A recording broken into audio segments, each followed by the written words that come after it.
నమస్కారం city news తెలుగుకి స్వాగతం ముందుగా ముఖ్యాంశాలు మూడు రాజ్యసభ స్థానాలకి నామినేషన్ దాఖలు చేసిన అభ్యర్థులు ఏకగ్రీవం కానున్న ముగ్గురు సభ్యులు రాష్ట్ర అభివృద్ధిలో తమ వంతు పాత్ర పోషిస్తామని వెల్లడి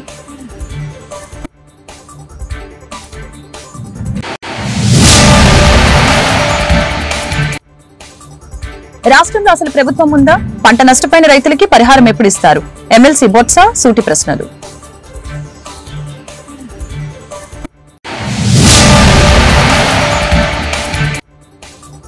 2025 అక్టోబర్ నాటికి డంపింగ్ యార్డులు లేని రాష్ట్రంగా ఆంధ్రప్రదేశ్ సమర్థవంతంగా చెత్త నిర్వహణకి శాశ్వత పరిష్కారం మంత్రి నారాయణ ప్రకటన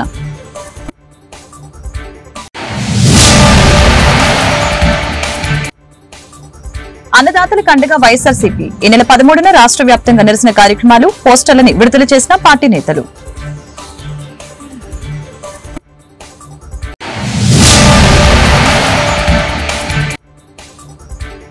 జిల్లాలో దోపిడీలకు పాల్పడుతున్న 10 మంది ఆటో డ్రైవర్ల ముఠా అరెస్టు ₹1,00,000 విలువైన బంగారు ఆభరణాలు 50,000 నగదు స్వాధీనం ప్రయాణికులు అప్రమత్తంగా ఉండాలని ఎస్పీ సూచన రాష్ట్రంలో 3 రాజ్యసభ స్థానాలకి కూటమి అభ్యర్థుల నామినేషన్లు దాఖలు చేశారు టీడీపీ తరపున బీదా మస్తన్రావు సానా సతీష్ బీజేపీ నుంచి ఆర్ కృష్ణయ్య నామినేషన్లు వేశారు కార్యక్రమంలో మంత్రి అచ్చెన్నాయుడు పలువురు ఎమ్మెల్యేలు పాల్గొన్నారు ఈ సందర్భంగా అభ్యర్థులు మాట్లాడారు రాష్ట్రాభివృద్ధికి తమ వంతు సహకారం అందిస్తామని చెప్పారు తమకు అవకాశం ఇచ్చినందుకు ధన్యవాదాలు తెలిపారు రాష్ట్రాభివృద్ధికి చంద్రబాబు చేస్తున్న కృషికి తాము కూడా తోడ్పాటునవుతామని చెప్పారు మంత్రి అచ్చెన్నాయుడు మాట్లాడుతూ రాష్ట్రంలో గత 5 ఏళ్లు దుర్మార్గ పాలన సాగిందని అన్నారు చంద్రబాబు నాయకత్వంలో ప్రస్తుతం వ్యవస్థలన్నింటినీ గాడిలో పెడుతున్నామని చెప్పారు అదేవిధంగా రాజ్యసభ ఎన్నికలకి నామినేషన్లు దాఖలు చేసేందుకు మంగళవారమే చివరి రోజు రాజ్యసభ సభ్యులుగా కృష్ణయ్య మస్తాన్రావు సతీష్ ఎన్నిక లాంఛనమే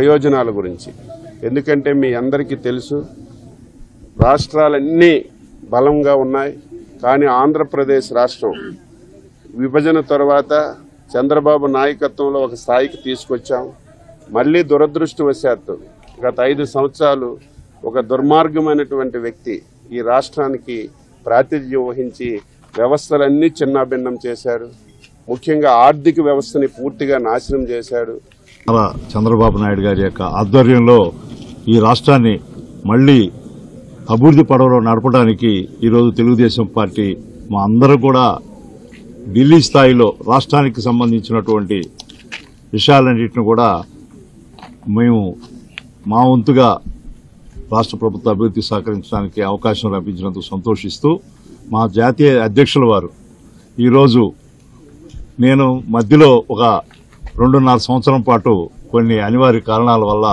పార్టీ మారాల్సినటువంటి పరిస్థితి కానీ ఈ తెలుగుదేశం పార్టీ 42 సంవత్సరాల చరిత్రలో 39 సంఘం మీద ఉద్యమాలు చేస్తున్నా వచ్చి నువ్వు రాజకీయాలకు రా తెలుగుదేశం పార్టీ నుంచి తెలంగాణ ముఖ్యమంత్రికి మిమ్మల్ని అనౌన్స్ చేస్తామని తీసుకొచ్చి ఎల్బీనగర్ నుంచి పోటీ చేయించాడు పూర్తి అధికారంలో రాకపోవడం వల్ల చేయలేకపోయాడు ఆ తర్వాత ఎమ్మెల్యేగా కొనసాగించారు ఆ తర్వాత వైఎస్ఆర్ పార్టీ జగన్మోహన్ రెడ్డి గారు పిలిచి రాజ్యసభ ఇచ్చాడు 2 ఏళ్ళు రాజ్యసభగా పనిచేశాడు ఆ తర్వాత ఇప్పుడు నేను రాజీనామా చేశాను రాజీనామా చేయడానికి కూడా కారణాలు చెప్పాలి రాజీనామా నేను 2 ఏళ్ళు ఉన్నా అక్కడ ఎక్కువ నాకు పార్లమెంట్లో మాట్లాడడానికి అవకాశాలు రాలేదు 0 అవర్లు ఇవ్వడం లేదు క్వశ్చన్ అవర్లు ఇవ్వడం లేదు బడ్జెట్ దాని మీద మాట్లాడడానికి వచ్చిన ప్రతిసారి బీసీల గురించే మాట్లాడినా బీసీల సమస్యలు చాలా ఉన్నాయి ఆ సమస్యల గురించి మాట్లాడాను ఇంకా అవకాశాలు రావడం లేదు ఇప్పుడు ఈ వేదిక ద్వారా నేను ఇంకా 4 ఏళ్లు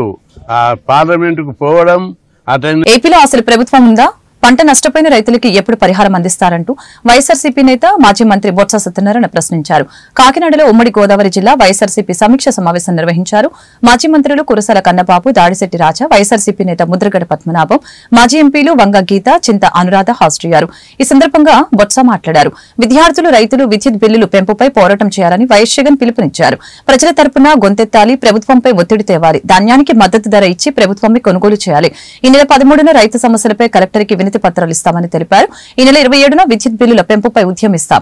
జనవరిలో ఫీజు రియంబర్స్మెంట్ కోసం ఉద్యమిస్తామని బొత్స తెలిపారు. దాని మీద నిరసనగా 3 కార్యక్రమాలు చేద్దామని రైతులకు వచ్చా మన ఆసరాగా మేము 20,000 రూపాయలు మేము అందరికీ చేతికి ఇస్తామని చెప్పారు. పెట్టుబడి సాయం ఇవ్వట్లేదు, దాంతోపాటు గిట్టుబాటు ధర ఇవ్వట్లేదు. మళ్ళీ పైపెచ్చు ఇన్సూరెన్స్ కూడా వారి మీద భారం తీసుకొస్తున్నారు. 13వ తారీఖు నాడు కాకినాడ జిల్లాలో, అలాగే అమలాపురం జిల్లాలో, అలాగే రాజమండ్రి జిల్లాలో ఉన్న అందరూ పెద్దలు, కార్యకర్తలు, రైతులందరూ కలిసి కలెక్టర్కి వచ్చి వినతిపత్రం ఇవ్వాలని మరి నిర్ణయించాం. ఎన్నికల ముందు వచ్చి కరెంటు ఛార్జీలు పెంచాం, నాణ్యమైన కరెంటు ఇస్తాము, 1 పైసా భారం పండేయము, ఇంకా అవసరమైతే తగ్గిస్తామని చెప్పి మరి మోసపోతున్న మాటలు చెప్పారు తెలుగుదేశం పార్టీ పెద్దలు. ఆ తెలుగుదేశం పార్టీతో పాటు కూటమి పెద్దలు ఇవాళ ట్రోప్ ఛార్జీలని సుమారు 15,800 కోట్ల రూపాయలని మరి వినియోగదారుల మీద ప్రతి ఒక్కరి మీద 1 యూనిట్కి రూపాయలు చొప్పున వాళ్ళ మీద వచ్చి భారం మోపిన పరిస్థితి. ఏదైతే ఈ 15,800 కోట్ల రూపాయలు ఉందో ఇది ప్రభుత్వమే డిస్కాంలు చెల్లించాలి, ప్రభుత్వం ఈ భారాన్ని మోయాలి, ఇది తీసుకోవాలి అని ప్రభుత్వం మీద ఒత్తిడి తీసుకోవడానికి దీనికి కూడా మరి కలెక్టర్ గారికి రికమెండేషన్ అందరితో కలిసి వెళ్ళి 27వ తారీఖు ఇవ్వాలని నిర్ణయించుకోండి. వైసీపీ ప్రభుత్వం ఉన్నప్పుడు 1 కోట కానీ పూర్తయితే చదువుకున్న విద్యార్థుల తాలూకా ఫీజు రింబర్స్మెంట్ ఇచ్చేది. వెంటనే 2వ కోట వచ్చిన లోపల ఆ కోట తాలూకా డబ్బులు రిలీజ్ చేసేవారు. కానీ ఇప్పుడు 3 త్రైమాసికాలు అయిపోయాయి, అయినా సరే ఇవ్వట్లేదు. కాబట్టి 3వ తేదీ లోపల ఈ ఫీజు రింబర్స్మెంట్ విద్యార్థులకి చెల్లించాలి, తీరాలి. లేకపోతే దాని మీద 3వ తారీఖు నాడు మళ్ళీ దాన్ని ఒత్తిడి చేయడానికి మళ్ళీ కలెక్టర్కి వచ్చి దాని మీద వినతిపత్రాలు ఇవ్వాలనేది నిర్ణయించాం.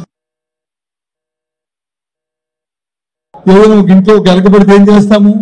ఎలకని వచ్చి బోన్ పెట్టి పట్టుకుంటాం, కానీ ఇల్లు తగలబెట్టిం కదా. ఎవరు తగలబెడతారు? ఆలోచన లేనివాడు, అసమర్థుడు ఆ పని చేస్తాడు. ఆలోచన ఉన్నవాడు, సమర్థత ఉన్నవాడు ఒక బోన్ పెట్టి ఆ ఎలకను పట్టుకుంటాడు. ఇప్పుడు ఇక్కడ ఎలాగుందంటే ఇల్లు తగలబెట్టింది ఉంటే ఏమవుతుంది ప్రభుత్వం?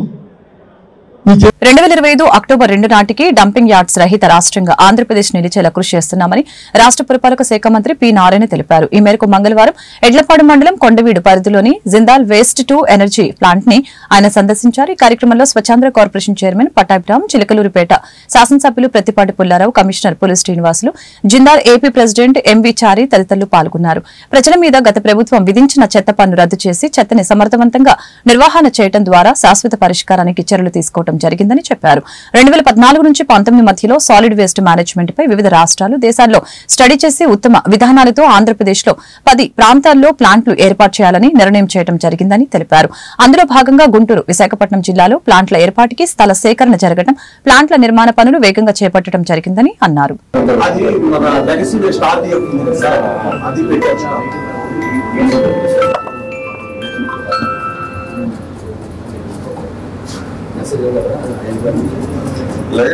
ಅಂತ ಹೇಳ್ತಿದ್ದೀವಿ. legacy waste RDF from legacy waste. అది మనం 100 kg ని legacy waste ప్రాసెస్ చేస్తే 15 నుంచి 20 kg RDF refrigerated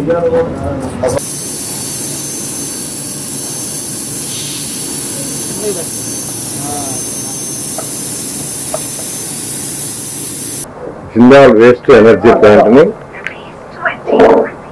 మాజీ మంత్రివర్యులు, శాసనసభ్యులు ఎవరైనా పుల్లారావు గారు, అదేవిధంగా స్వచ్ఛాంధ్ర కార్పొరేషన్ చైర్పర్సన్ పట్టాభి గారు,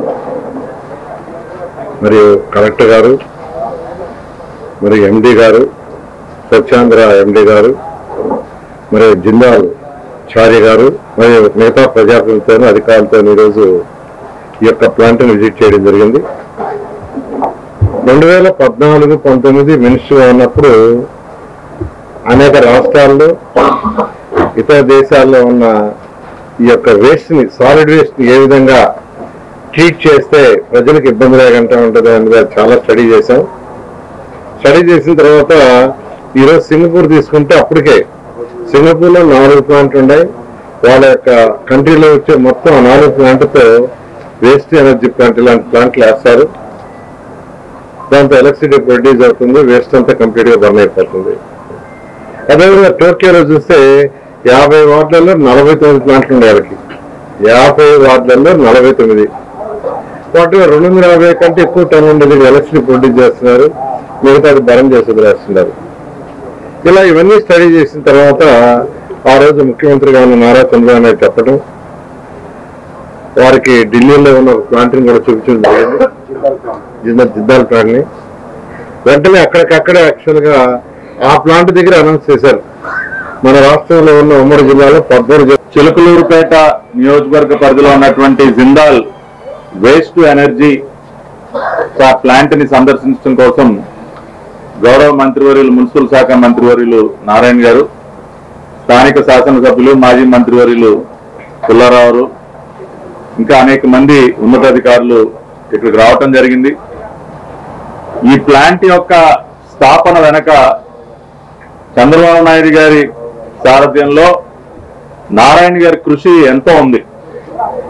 గతంలో 2014-19 మధ్య రాష్ట్రంలో సాలిడ్ వేస్ట్ మేనేజ్మెంట్ కి ఏది బెస్ట్ సొల్యూషన్ అనేది స్వయంగా నారాయణ గారు దేశంలోనే కాకుండా విదేశాల్లో ఉన్నటువంటి అనేక టెక్నాలజీస్ ని ఆయన స్టడీ చేసి చంద్రబాబు నాయుడు గారిని స్వయంగా ఆ ప్లాంట్ల సందర్శనకి తీసుకువెళ్లి ఇవాళ రాష్ట్రంలో గుంటూరు వద్ద, విశాఖపట్నం వద్ద 2 వేస్ట్ ఎనర్జీ ప్లాంట్లు మోస్ట్ ఎఫిషియెంట్ గా పనిచేస్తా ఉన్నాయంటే దాని వెనక పెద్దలు నారాయణ గారి కృషి.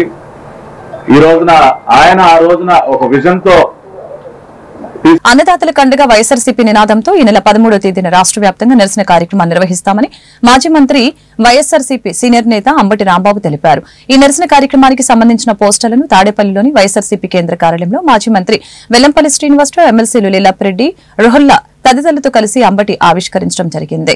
ఈ సందర్భంగా అంబటి మాట్లాడారు. వరి రైతుల్ని ఆదుకోవాలనేది మా నినాదం. రాష్ట్రంలో వరి వేసిన రైతుల పరిస్థితి అత్యంత దారుణంగా ఉందని చెప్పారు. ఈ ఏడాది అకాల వర్షాలతో రైతులు చాలా నష్టపోయారు. ధాన్యం దిగుబడి తగ్గిపోయింది. రైతులకి కనీస మద్దతు ధర దక్కడం లేదని చెప్పారు.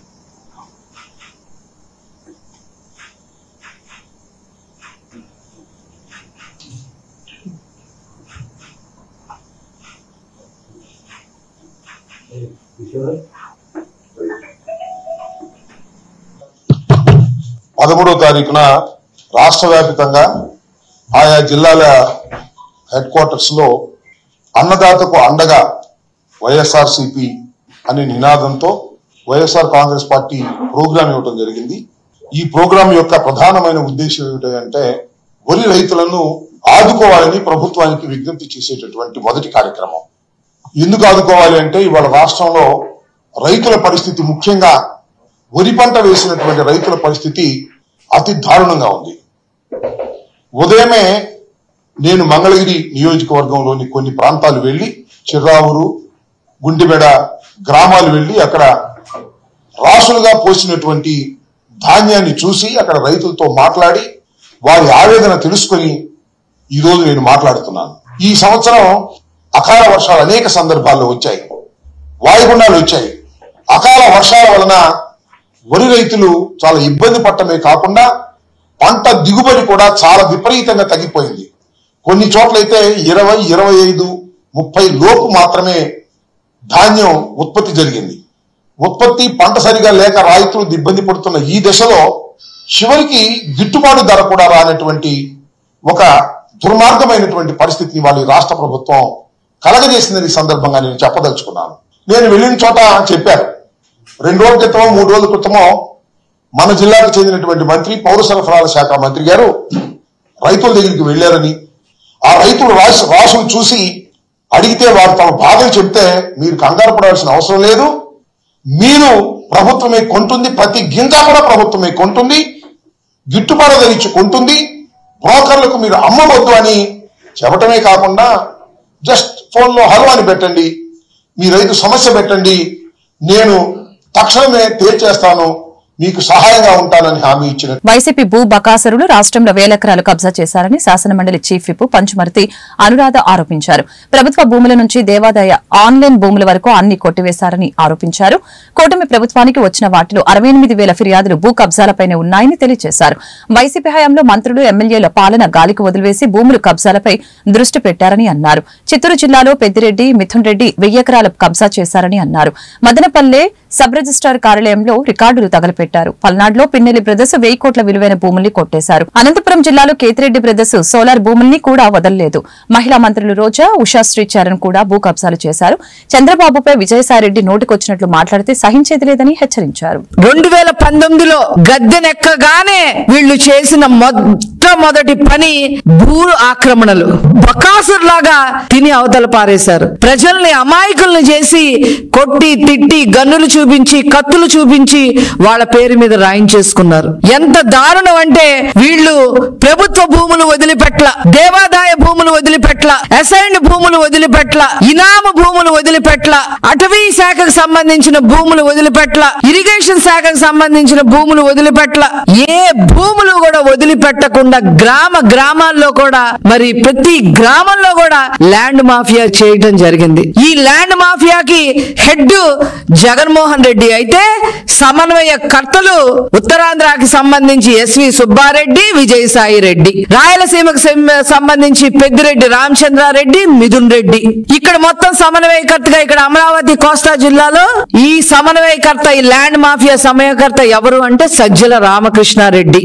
వీళ్ళ ఆధీనంలో ఈ ప్రాంతాలందరినీ ఉంచుకొని ల్యాండ్ మాఫియాకి తెగబడ్డారు. వీళ్ళకి అదనంగా మంత్రులందరూ పరిపాలన చేయాల్సింది పోయి వాళ్ళకి ఇచ్చిన శాఖల్లో మరి నాలెడ్జ్ ఎక్వైర్ చేసుకుని ప్రజలకి తోడ్పాటు చేయాల్సింది పోయి మంత్రులందరూ కూడా భూ కబ్జాలు చేయటం జరిగింది.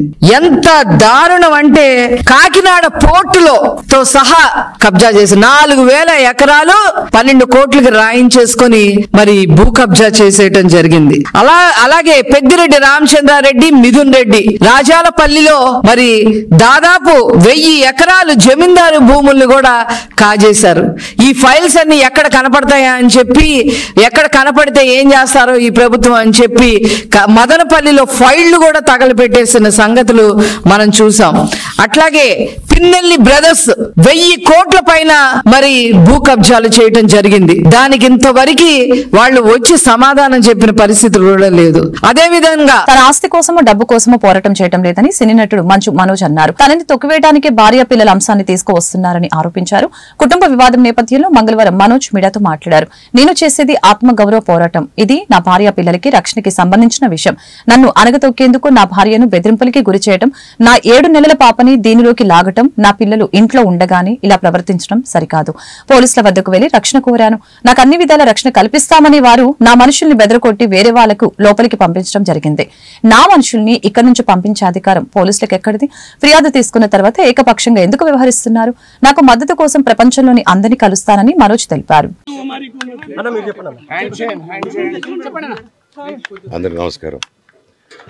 నేను ఆస్తి కోసమో డబ్బు కోసమో ఈ పోరాటం చేయట్లేదు. ఎందుకంటే ఇది పోరాటం కూడా కాదు, ఇది ఆత్మగౌరవానికి సంబంధించింది, నా భార్య పిల్లల సేఫ్టీకి సంబంధించింది. ఇది నాతో ఒక మగాడిగా నాతో డైరెక్ట్గా వచ్చి నాతో ఏం చేసినా పర్వాలేదు.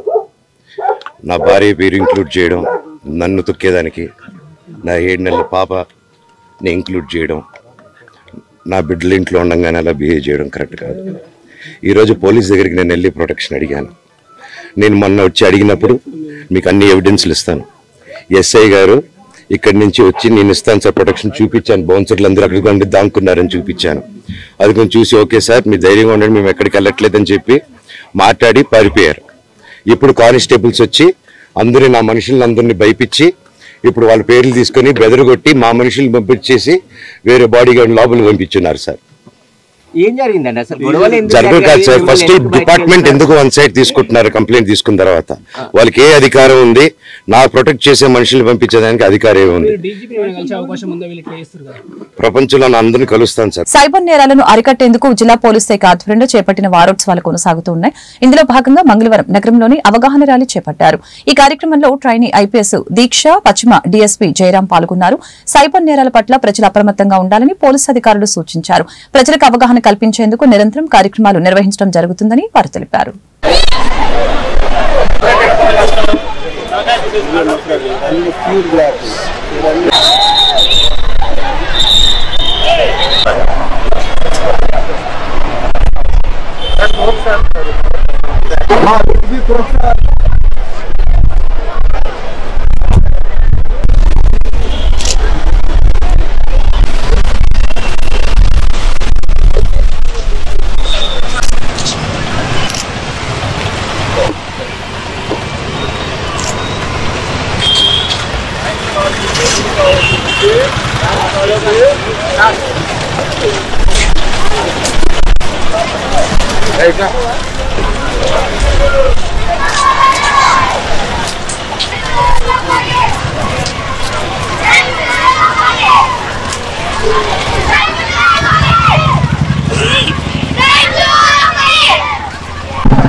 ర్యాలీ చేస్తుంది.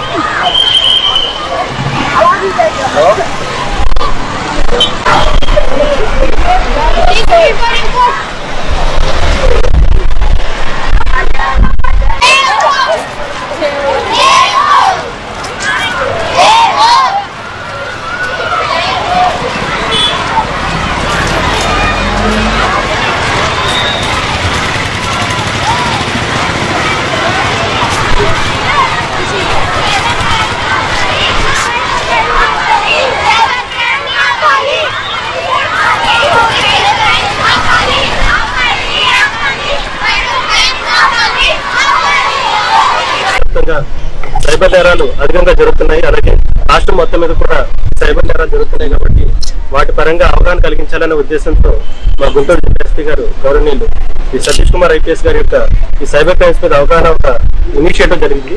అందులో భాగంగానే సైబర్ వేలర్ అంటే సైబర్ నేరాల గురించి మనం ఒక గట్టిగా ఒక టీమ్ ఆఫ్ ఎక్స్పర్ట్స్ ని రెడీ చేయడమే కాకుండా అలాగే ఈ పర్టికులర్ ఎక్కడైతే సైబర్ నేరాలు జరుగుతున్నాయో వాటి మీద అవగాహన కలిగించడానికి కూడా ప్రజల్లో ఈ ర్యాలీస్ అలాగే కళాశాల విద్యార్థుల దగ్గర ఈ షార్ట్ ఫిల్మ్స్ కాంపిటీషన్ కూడా పెట్టడం జరుగుతుంది రాబోయే రోజుల్లో. దాని ఆల్రెడీ నిన్నే పోస్టర్ కూడా అందించడం జరిగింది. ఈ రోజు మన పాటిపల్లి సీతారామయ్య స్కూల్లో గౌరవ ట్రైనీ ఐపీఎస్ దీక్షిత మేడం గారు అలాగే ఎస్పీ మేమందరం కలిసి సార్ ఆదేశాల మేరకు ఇక్కడి నుంచి ర్యాలీగా ప్రజలందరికీ కూడా సైబర్ నేరాల పట్ల అవగాహన కలిగించడానికి ఒక ర్యాలీ చేయడం జరుగుతుంది. Shri Satish Kumar IPS, we are organizing this Cyber Awareness Week in which we are engaging with the educational institutions to create the cyber awareness, because cyber crime is such crime which we can only prevent, because if it is happening then it becomes difficult. So we are focusing on preventive policing and visible policing. So throughout the whole week we'll be having some short films, some videos, some posters that will enlighten the students about the cyber awareness and how to prevent themselves. And we are coming up with the logo which is ABC. Safety is as simple as ABC. ABC means దోపిడీలకు పాల్పడుతున్న auto డ్రైవర్ల పట్ల ప్రజలు అప్రమత్తంగా ఉండాలని జిల్లా SP Satish Kumar విజ్ఞప్తి చేశారు. ఈ మేరకు జిల్లాలో ప్రయాణికుల్ని బెదిరించి దోపిడీకి పాల్పడుతున్న 10 మంది నిందితుల ముఠాని పోలీసులు మంగళవారం అరెస్టు చేశారు. ఆటోలో ప్రయాణికులను ఎక్కించుకున్న అనంతరం ఆ ముఠాలోని సభ్యులకి సమాచారం అందిస్తున్నారని ఎస్పీ తెలిపారు. మధ్యలో ప్రయాణికుల్ని బెదిరించి వారి వద్ద ఉన్న నగదు, ఆభరణాలని దోచుకుంటున్నారని తెలిపారు. ఈ నేపథ్యంలో బాధితుల ఫిర్యాదు మేరకు సమగ్రంగా విచారణ జరిపి నిందితుల ముఠాని అరెస్టు చేయడం జరిగిందని ఈ సందర్భంగా తెలియజేశారు. ఆటోలో ప్రయాణిస్తున్న సమయంలోని అనుమానం వ్యక్తం కలిగితే వెంటనే పోలీసులకి సమాచారం ఇవ్వాలని ఆయన ఆదేశించారు. అరెస్టు చేసిన నిందితుల వద్ద నుంచి ₹1,00,000 విలువైన బంగారు ఆభరణాలు, 50,000 నగదు, 3 ఆటోలని స్వాధీనం చేసుకున్నట్లు తెలిపారు.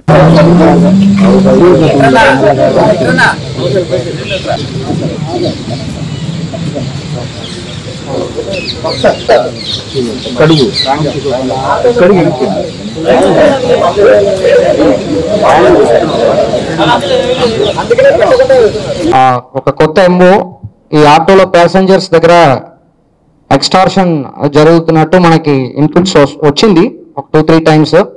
సో దీంట్లో మనకి సపరేట్ టీమ్స్ ఫామ్ చేయడం జరిగింది. గుంటూరులో కొంచెం మనం సపరేట్ టీం ఫామ్ చేసాము. టీం ఫామ్ చేసిన తర్వాత కొన్ని ఆగింది. తర్వాత మనకి సేమ్ గ్యాంగ్ తెనాలిలో చేస్తున్నట్టు ఇన్పుట్. సో దాని మేరకు ఎంఓని ఫస్ట్ చెప్పేస్తాను. ఇవన్నీ కూడా ఒక గ్యాంగ్. ఇప్పటి వరకు మనం 2 గ్యాంగ్, తర్వాత ఒక ఇండివిజువల్ పర్సన్ని కూడా ఇప్పుడు అరెస్ట్ చేయడం జరిగింది. ఈ గ్యాంగ్ మోడస్ ఆపరెండి ఎలాగా చేస్తారంటే, ఒక ఆటో తీసుకుంటారు, దాంట్లో 4 బయలుదేరుతారు. బయలుదేరినప్పుడు ఒకరు మాత్రం బస్ స్టాండ్ లేకపోతే అక్కడక్కడ బస్సుకు కానీ ఆటోకి కానీ నిలబడుతుంటారు కదా, ఆ ప్లేస్లో వెళ్ళేసి వాళ్ళతో పాటు మాట్లాడతారు. మాట్లాడినప్పుడు మీరు ఎక్కడ వెళ్తున్నారని చెప్పి అడుగుతారు. వాళ్ళు నేను మంగళగిరి వెళ్తున్నాను, తెనాలి వెళ్తానని చెప్పారంటే వీళ్ళు కాల్ చేసి చెప్తారన్నమాట.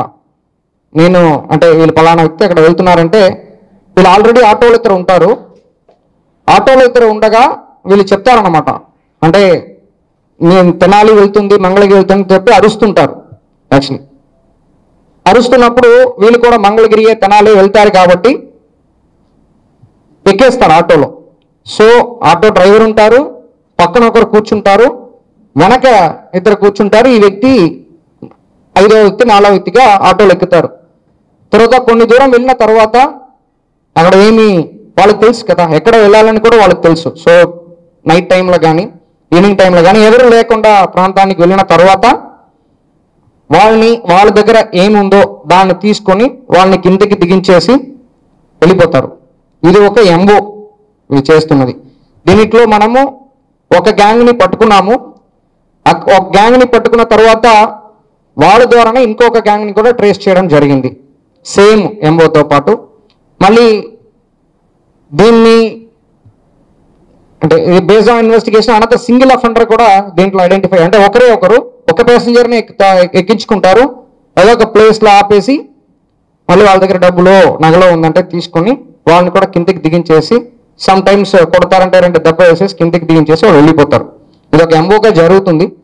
సో దీంట్లో మీకు డీటెయిల్స్ అన్ని ప్రెస్ నోట్లో ఇవ్వడం జరిగింది. జస్ట్ సింపుల్గా చెప్పాలంటే ఫస్ట్ గ్యాంగ్లో మనము ఇంపార్టెంట్ వ్యక్తి పానగంటి వెంకటేశ్వర అని చెప్పేసి ఒక వ్యక్తి, తర్వాత మనకి సుదర్శన్ రెడ్డి అని చెప్పేసి వీళ్ళిద్దరి పైన దాదాపు 15 కేసులు ఉన్నాయి. వీళ్ళందరూ ఏంటంటే థెఫ్ట్ కేసు అన్నమాట, వేరే కేసు ఏం లేదు వీళ్ళపై. మున్సిపల్ కాంట్రాక్ట్ వర్కర్స్ తో పాటు ఆప్కోస్ వర్కర్లని కూడా పర్మనెంట్ చేయాలని ఏపీ మున్సిపల్ వర్కర్స్ యూనియన్ ఉపాధ్యక్షులు కోట మాల్యాద్రి డిమాండ్ చేశారు. సమస్యలు పరిష్కరించాలని డిమాండ్ చేస్తూ మంగళవారం నగరపాలక సంస్థ కార్యాలయం వద్ద ధర్నా చేపట్టారు. సిపిఎస్ ని రద్దు చేసి పాత పెన్షన్ విధానాన్ని కొనసాగించాలని అన్నారు. మున్సిపల్ కార్మికుల సమస్యల పరిష్కారానికి ప్రభుత్వం వెంటనే స్పందించాలని చెప్పారు. లేని పక్షంలో నిరంతరం ఆందోళన కొనసాగిస్తామని ఆయన అన్నారు.